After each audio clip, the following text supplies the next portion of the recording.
me trouve encore aujourd'hui dans la ville de Dalat. Cette fois, je me retrouve un peu plus côté centre-ville.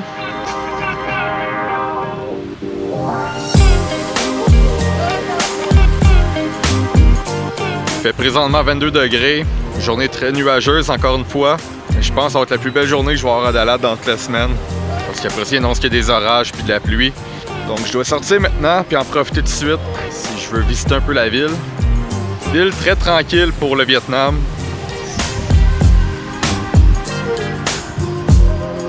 Comme je disais, ville très tranquille pour le Vietnam. C'est pas le genre de destination que les gens vont faire en premier lieu lorsque les gens vont venir voyager au Vietnam. Surtout avec une période de temps restreinte. Du genre, si vous voyagez 3 semaines, 1 mois, je vous recommande pas Dalat. Si vous avez plus de temps qu'un mois puis que vous prévoyez faire le tour du Vietnam, peut-être un petit 2-3 jours à Dalat, c'est suffisant. Moi, j'ai pris 5 jours parce que j'ai beaucoup de temps. J'ai que ça du temps présentement, sachant qu'il allait y avoir beaucoup de...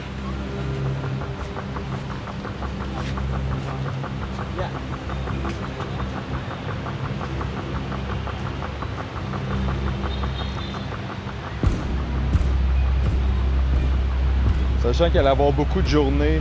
Je suis désolé, là, je viens de voir un petit couple qui se chicane, puis je voulais juste m'assurer.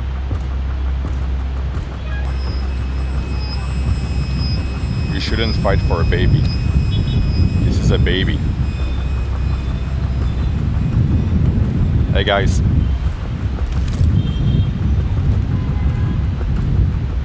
That's a child. Don't fight for that. Okay?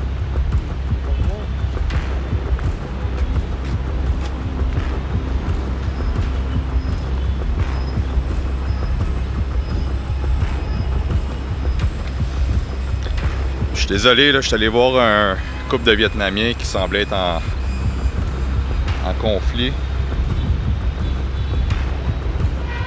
Je sais pas si c'est le père de l'enfant, mais il a de l'air à vouloir se battre pour l'enfant. Je suis allé lui dire de pas se battre pour un enfant. C'est un bébé, là. À un moment donné, là, je veux bien croire que ta personnalité veuille quelque chose, mais faut penser à l'enfant là-dedans, puis... je sais pas si ma caméra l'a capturé, je vais voir ça en montage. C'est pas le but non plus, là, j'ai pas filmé ça pour... Tu sais, j'étais en train de vous parler de Dalat puis du nombre de temps que vous devriez passer à Dalat. Fait que ça, c'est complètement inattendu, mais j'aime pas ça voir du monde se battre, surtout quand il y a un enfant impliqué là-dedans. L'enfant, il demande rien, lui. C'est que l'orgueil de la mère puis du père qui rentre en ligne de compte. Tu sais, je ne sais pas là, qui a raison, qui a tort. Je ne veux pas prendre plus la part de la femme que de l'homme. Moi, je pense juste à l'enfant là-dedans. Canada. You? From Dalat. Dalat? You had a photograph? Video. Videograph. Videograph, good. Yeah. Very nice. What you do in Dalat? I work in the Easy Rider motorbike tour. Oh, you do a motorbike tour? I took my tourist, they do the videograph. I Yeah. took them the good way. I do that already by myself. I got my motorbike. You got motorbike, huh? Yeah. Good. I've been in Vietnam for 6 months. Oh, really? Yeah. Oh, very nice. I'm a big man. Big man. What you traveling? Just Vietnam. Just Vietnam. Ho Chi Minh, Dalat, Da Nang, Hue, Hoi An, Phong Nha, Hanoi, Sapa, Hai An, everywhere. Everywhere. But no Central Highland. Not yet, not yet. Central Highland, the South Ho Chi Minh Trail, very nice. Yeah? Yeah. Okay, I'll go there next. More nature. I'll go there next. I got a lot of time, so You got a lot of time. yeah, I'm lucky. You're lucky. I'm lucky man. If you do the good picture, you have a good job, good money. Thank you, man. Thank you, sir. Okay. Ciao, Ang. Ouais, pour venir à l'enfant, ça me fait de la peine de voir ça, parce que les gens se battent pour leur propre fierté, puis ils se rendent pas compte du mal que l'enfant peut subir là-dedans. Je vais finir ça là, ça sert à rien de penser trop à cette histoire-là, puis j'ai plus de contrôle rendu là, parce que je ne suivrai pas toute la journée non plus. Je vais aller me diriger vers le lac, il y a un beau petit lac devant moi. Fait que c'est là qu'on va aller se diriger.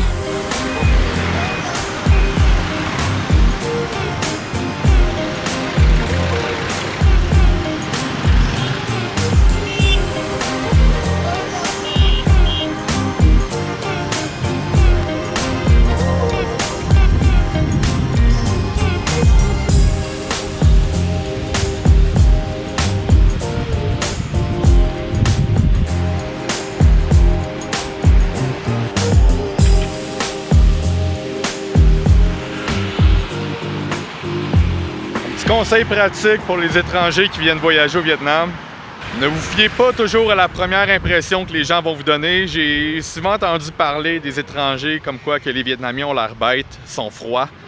Ça peut paraître le cas au début, mais dans mon cas, j'ai vite compris que ça fait partie d'eux. Tu sais, c'est pas... Ils font pas ça de façon méchante. Tu sais, mettons, si je parle pour nous, les Canadiens, si on a de l'air froid, bête, souvent, on se met une armure vis-à-vis de la personne qui est froide. Puis on pense que, bon, la personne est antipathique, veut pas parler. Ici, c'est pas la même chose de ce que j'ai pu constater. Les Vietnamiens n'est pas un peuple qui dégage énormément d'expressions faciales. C'est pas des gens qui vont avoir mille et une façons de faire avec leur visage. Il y en a un exemple. Admettons que je marche à quelque part et que ça sent un peu les déchets. Je ferai pas de visage comme quoi que... Alors, je ferai pas de visage comme quoi que ça sent mauvais ou... tu sais, je laisserai pas mon... Je démontrerai pas une expression dans mon visage. Je vais rester neutre. Surtout si je suis en présence de locaux autour de moi. Les locaux commenceront pas à faire des visages de « Ah, ça pue, c'est dégoûtant ». Tu verras pas ça au Vietnam. Les gens sont très stoïques de nature. Je crois que les gens gèrent quand même très bien leurs émotions ici. C'est rare que tu vas les voir trop haut ou trop bas. Souvent, dans notre cas, à nous, un petit pépin peut arriver, puis on va commencer à chigner et à chialer. Eux, tu verras pas ça. Ils vont trouver des solutions, puis ils vont se mettre en marche pour essayer de trouver des solutions, justement. J'apprends beaucoup d'eux. Même sur ma propre personne, j'apprends à devenir de plus en plus stoïque. C'est quelque chose que je voulais travailler déjà à la base quand j'étais à Montréal. C'est pas un nouveau concept pour moi, le stoïcisme. C'est une forme de philosophie où est-ce que tu ne laisses pas tes émotions gérer ton être. Ton être doit être en contrôle de son environnement. Et je trouve que les Vietnamiens sont plus forts que nous sur ce point-là. C'est pas une critique que je fais envers les gens blancs. C'est une réalité dans laquelle on est. Et on se fait pas vraiment éduquer sur cet aspect-là. Parfois, ça a un lot de négativité, je trouve. Mettons un exemple, quand j'étais à l'aéroport cette semaine, il y avait un enfant qui dérangeait énormément. Je pense qu'il était avec ses grands-parents. Puis les grands-parents faisaient absolument rien pour recadrer l'enfant. Nous, on serait du genre à recadrer l'enfant, à le punir, peut-être même hausser un peu le ton. Nous, on serait du genre à les recadrer, les punir. Eux, souvent, ils vont rien faire. Fait que ça peut être dérangeant. Dans ce temps-là, j'apprends à canaliser mes ressentis, mes émotions. Souvent, à cette heure, qu'est-ce que je fais, là? C'est niaiseux, c'est banal, c'est mon truc à moi. Je fais juste mettre mon pouce et mon index de cette façon-là, les deux mains. Je respire. Je reste calme. Mais d'un point de vue positif,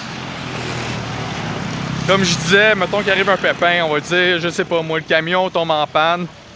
Ils vont pas commencer à sacrer puis à bourrasser. Ils vont se mettre en marche, ils vont faire un appel ou deux.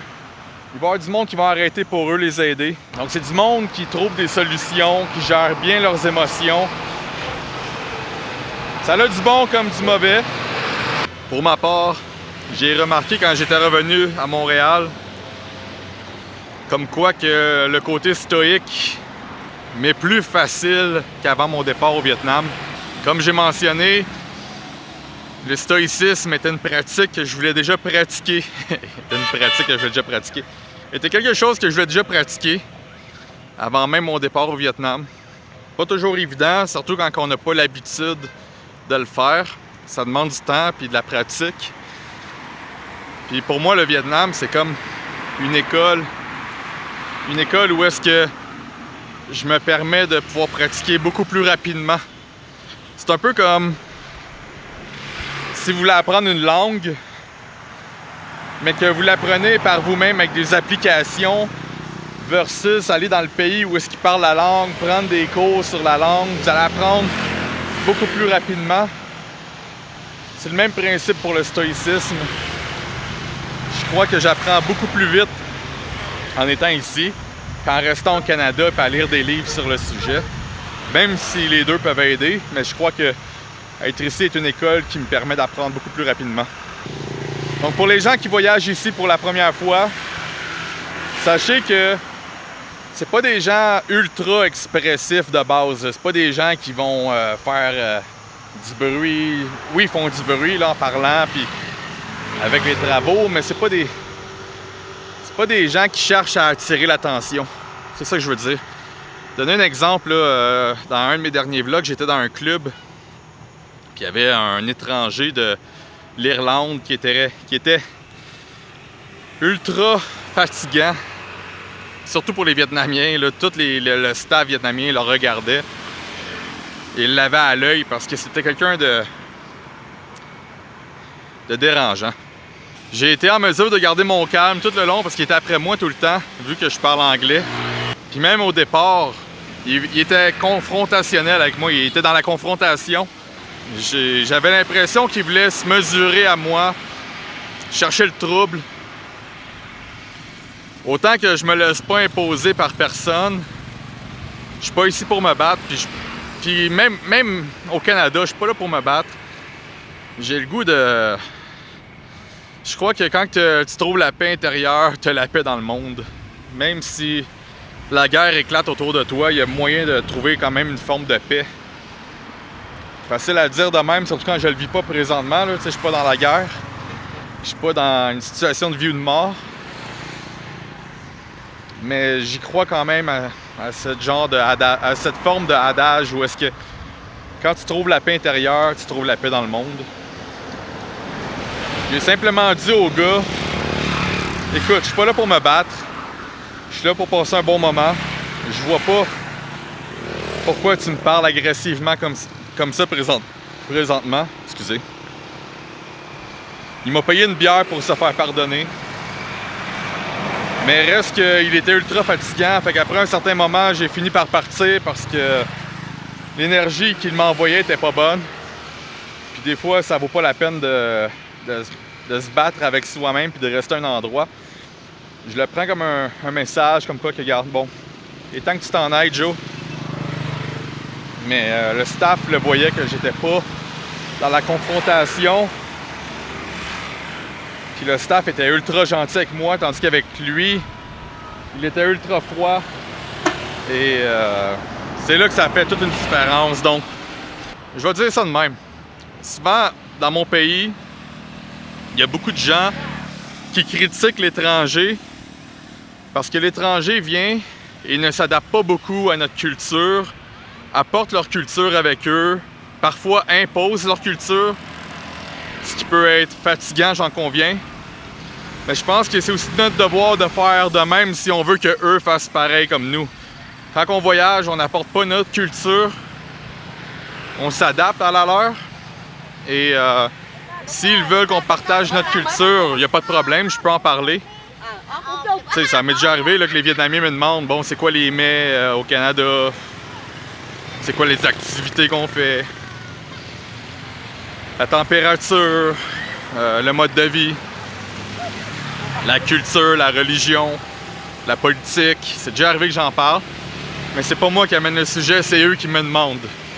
Fait que pour conclure, les gens ne sont pas froids. Ils ont leur mode de vie à eux. Il faut s'adapter. Et si vous avez le moindrement une forme d'ouverture d'esprit puis que vous n'êtes pas fermé à leur culture, ils vont s'ouvrir rapidement à vous. Ça m'arrive à tous les jours de rencontrer quelqu'un, d'avoir une bonne poignée de main, une accolade, des rigolades où est-ce qu'on rit ensemble. Il n'y a pas une journée que j'ai pas croisé quelqu'un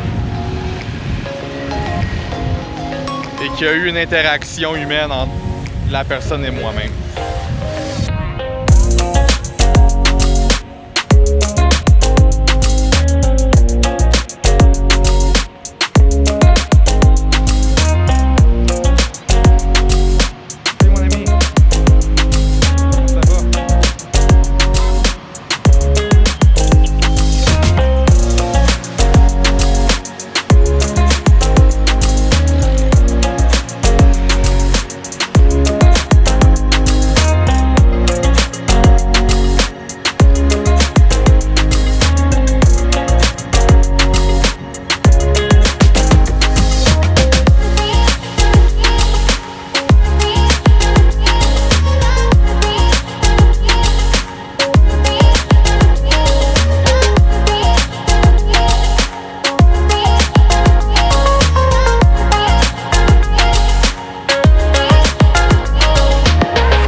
Do you want cafe?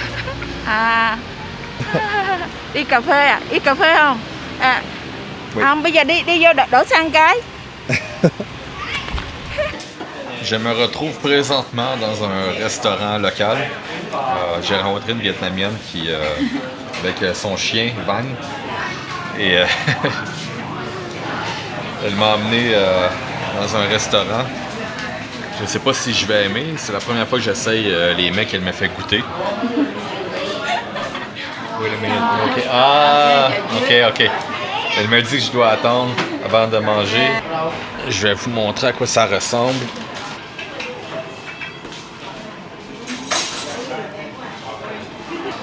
Bon, elle vient de me montrer comment faire. Fait que je vais faire pareil comme elle. Dans le fond, elle a déchiqueté ce qu'il y avait dans la soupe. Je vais faire pareil de même. Après ça, tu prends un bout de friture. Je vais vous montrer à la caméra. Il y a un œuf à l'intérieur avec une genre de panure. Donc, une fois qu'on rajoute les ingrédients par-dessus,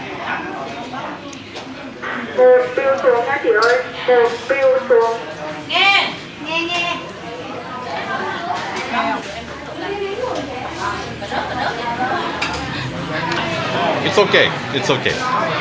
C'est pas mauvais, hein? C'est pas mon préféré non plus.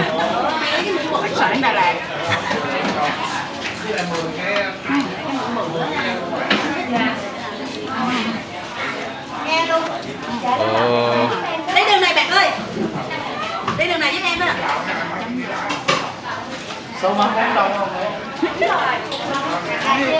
J'ai aucune idée de ce que je mange présentement.